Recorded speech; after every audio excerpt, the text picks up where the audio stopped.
Ja, mogoče za začetek res najprej, koliko boste letos vselili novih študentov, koliko ste jih mogoče zdaj že vselili?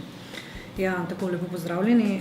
Za sprejem smo dobili 1600 vlog, v tem trenutku smo jih selili okrog 400.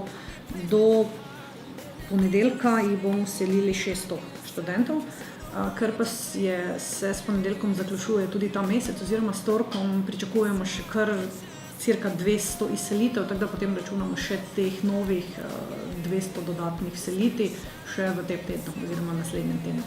In to bi potem skupaj pomenilo okrog 800 novih študentov vseljenih. Do začetka študijskega leta? Do začetka študijskega leta.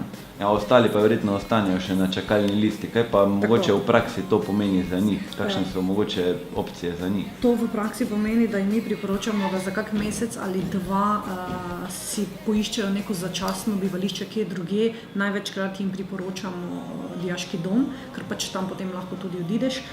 Če pa gredo kakim zasebnikom, pa naj so zelo, zelo pozorni na pogodbe, ki jih podpisujejo. Namreč dogaja se, da se veste ne preberejo natančno in potem, ko dobijo od nas vabilo in bi k nam lahko prišli, ugotovijo, da od zasebnikov pravzaprav ne morejo oditi, ker so pač podpisali takšno pogodbo, da imajo ne vem kakšen dolgi odpovedni rok in tako dalje. Skratka, tu so naj zelo, zelo pozorni, kaj počnu. Če pa si lahko uredijo mogoče kak mesec dni, da se vozijo skupaj s prijatelji ali kaj takšnega, je pa to tak ali tak daleč najboljša varianta.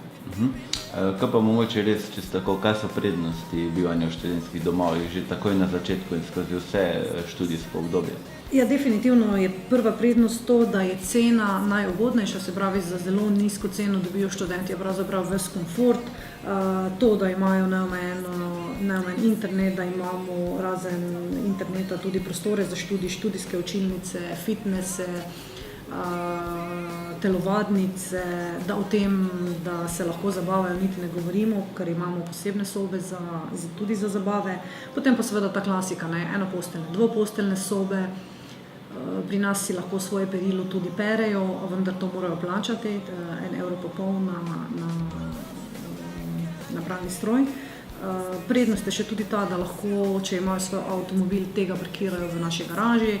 Naši stanovalci lahko enkrat mesečno tudi plavajo zastonj v pristanišču, v kopališču Pristan. Ogromno je teh nekih stvari, ki jih drugje ne bodo dobili. Najbolj pomembna pa je tudi tista socializacijska komponenta, ko se ti moraš prilagajati drugačnim študentom, ko ti moraš upoštevati njihove želje, ko se ti moraš prilagoditi in da lahko skupaj pravzaprav v miru živijo. In to se nam zdi zelo pomembno. Da o tem, koliko kolegov tukaj spoznajo, še potem za celo življenje niti ne govorimo. Če se mogoče malo ostavijo pri prilagajanju, včasih je pa vendarle za koga mogoče preveč, pa dva cimra nista popolnoma kompatibilna. Kakšne so vam možnosti v teh primerih? Takrat se študentje lahko preselijo, pri nas imajo se preseliti možnost na lastno željo enkrat na leto in se lahko preselijo, kam se želijo, če je le prosta soba. Ponavadi pa sledimo tem željam študentov že na začetku, če se le da, da se vselijo skupaj tisti, ki se že poznajo, ko so prijatelji, ki so mogoče na istih fakultetah, da se lahko pomagajo. Skratka, mi probamo slediti tem njihovim željam, koliko je pač v naši moči, koliko so kapacitete proste. Zdaj na začetku to ni problem, ker je dovolj prostega, večji problem se pojavi kasneje, vendar kot rečeno, lahko se priselijo in potem razrešimo te situacije. Mi namreč ponujamo tudi sobe za pare, mi ponujamo tudi sobe za mlade družine, mi imamo tudi garsonjere za pare, tako da res gremo naproti študentom, ker to je tudi naša funkcija. Kaj pa recimo mogoče potem še enoposteljne sobe? So mogoče to kot nekšna nagrada za daljše bivanje? Ne. Za enoposteljne sobe imamo mi razpis vsako leto in gre po sistemu, da se je pač treba prijaviti, če se nisi prijavil, iz tega izpadeš.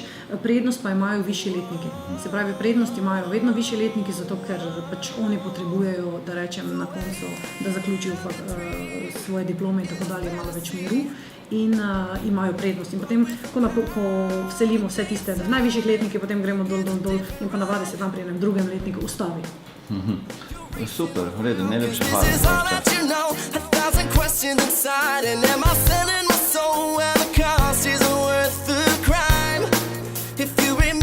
Ja, mogoče je najbolje, da nam ti malo poveš o tem, kje lahko študenti, ki se ne odločijo za študentski dom, najdejo svoje posle v Mariboru.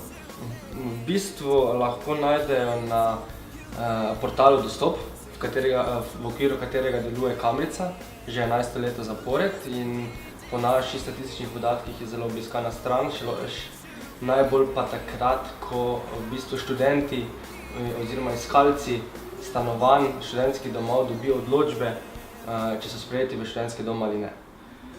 Tako da v 11 letih delovanja smo sprejeli približno 32 000 oglasov,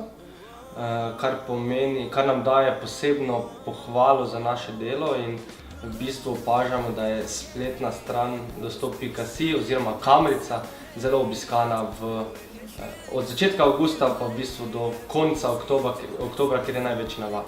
Pa tam lahko študenti najdejo oglase ponudnikov stanovanj in obenem oddajo tudi svoje oglase, verjetno. V bistvu se lahko najdejo oglasi iz celotne Slovenije, kar pomeni, da smo na voljo tudi študentom Univerze v Ljubljani, Mariboru in na Primorskem. Tako da ponudba je zelo velika, pestra, raznolika, najde pa se v bistvu skoraj vse, od enoposteljnih, dvoposteljnih, trosobnih sob, mini študentskih privat domov, hiš, v glavnem ni kaj ni.